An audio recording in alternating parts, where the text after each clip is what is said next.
You Are a Miracle of Life by Safaa Nhairy.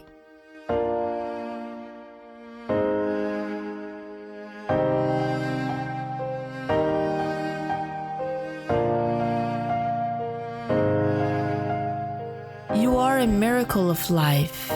You were born for a reason. For a long time, I wondered what these statements meant.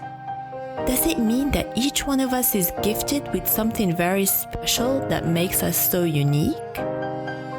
I took the time to explore this question and was pretty skeptical of it, especially when I see thousands of people live in stadiums in masses, or people who love to do bad, just like those burglars who broke into my house last year and stole all my sentimental possessions.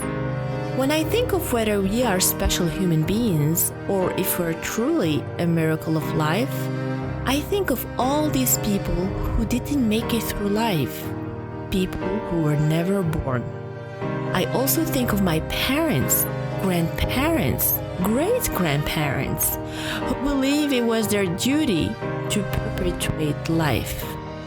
I also think of our ancestors, the sapiens, who went through rains, fires, storms, earthquakes, volcanoes, all while fighting predators. That was a long journey. And for you to be alive, breathing, living, it is truly a miracle. But the question now is, what are you supposed to do with your life to fully explore the meaningfulness of your life?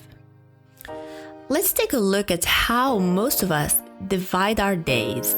For the majority of people living in the 21st century and in urban areas, this is the summary of their everyday life.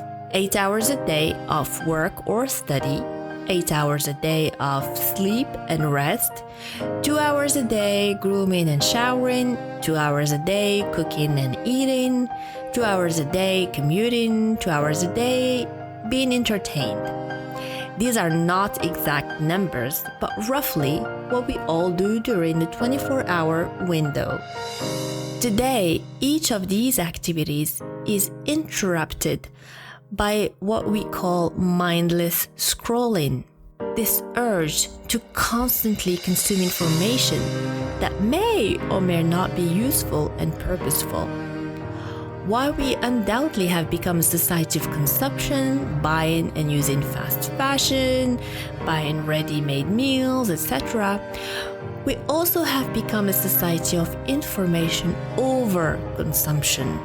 Social media and the internet have allowed us to have voices and be heard.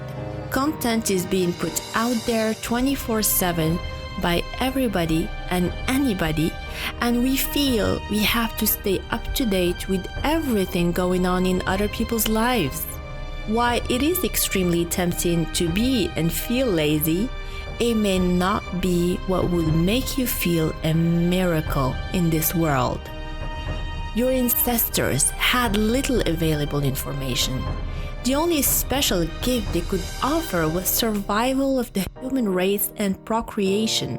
Today, anything you want to do is at your fingertips. Information is available. Tools and resources await for you to unleash the creative genius that you have to offer to this world.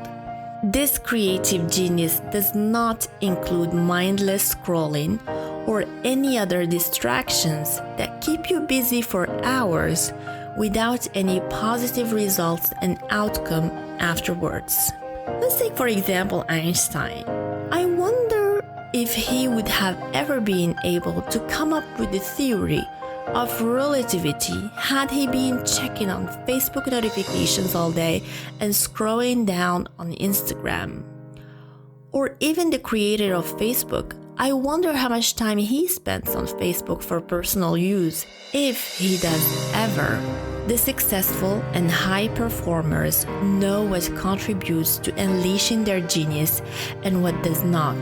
Creating something meaningful and valuable requires a particular mindset and discipline. The gift that you can contribute to the world with is waiting for you to explore. Help it uncover, help it be. The thing is, if you're constantly busy occupying your mind and brain with activities and filling them with useless and too much information, you're not letting your brain filter, process, and engage in fruitful creative thinking. In other words, you don't need to know everything about everything. Create the space to allow your brain to express itself, to help you give birth to this idea that will inspire and guide you to live a meaningful and profound life.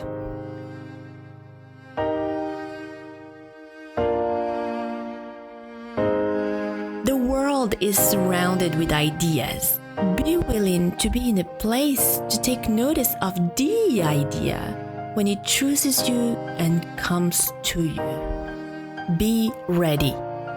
While ideas are wonderful, they're not enough to confirm your miracle in life.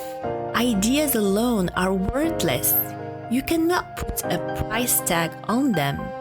In fact, you cannot even patent an idea. Your genius idea without a plan and execution remains just an idea. Execution is where most people fail because they're too busy scrolling down their phone or Netflixing for hours. The plan and execution are what make an idea reality. It is the creation phase, that special time where the intangible becomes tangible. As a good old creative person, I'm always excited to put my ideas into action. But I find that with having the right state of mind and a wonderful idea, execution is really what will make my idea succeed or fail. Being laser focused on one thing is much more productive and fruitful than trying to execute on a million things. It took me a while to understand that. The world needs more people who do what they do well and with all their heart.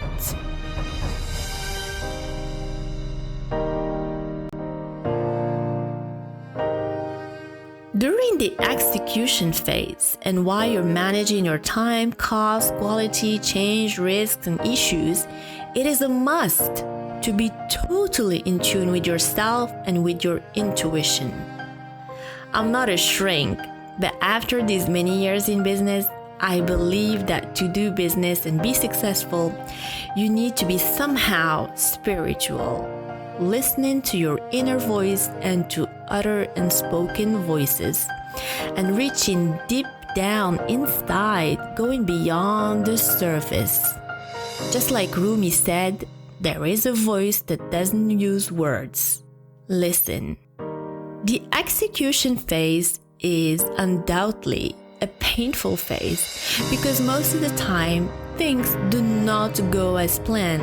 This is why managing risks and fears is part of the execution stage.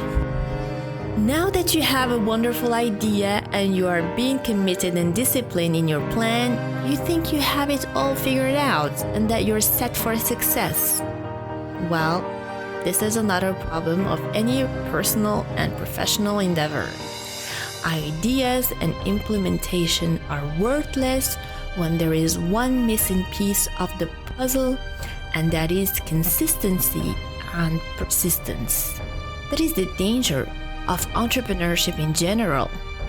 Quitting too soon, not willing to go the extra mile. If all those successful people you look up to were not persistent to continue when everybody else didn't believe in them, did not give them the support they needed, they would have stopped, called it a bad experience, and moved to something else, something likely less gratifying and less contributing to the world. We, as citizens of the world, would have lost so much. We, as citizens of the world and consumers, we owe so much to all those creatives who've spent hours, days, months, years working without losing focus on what their core mission is and their sense of obligation toward the people and the world. following the flow and doing the same thing as everybody will only make you have the same result as everybody else. A life rhyming with mediocrity. The love and passion for what you do and what you stand for is what makes you stand out. Live a meaningful life where you openly express the miracleness of life, the gift that you're here to contribute the world with. Each moment spent in mediocrity is a moment lost in greatness. This sense of service that goes beyond oneself is what makes the high achievers successful people that impact our world in the most surprising way, and that makes them truly a miracle of life. Greatness is hard, mediocrity is easy. What do you choose?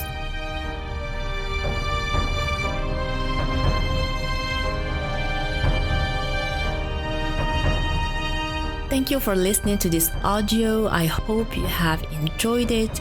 For more, check out my website www.safaanhairy.com, and also let's stay in touch on social media. Bye for now.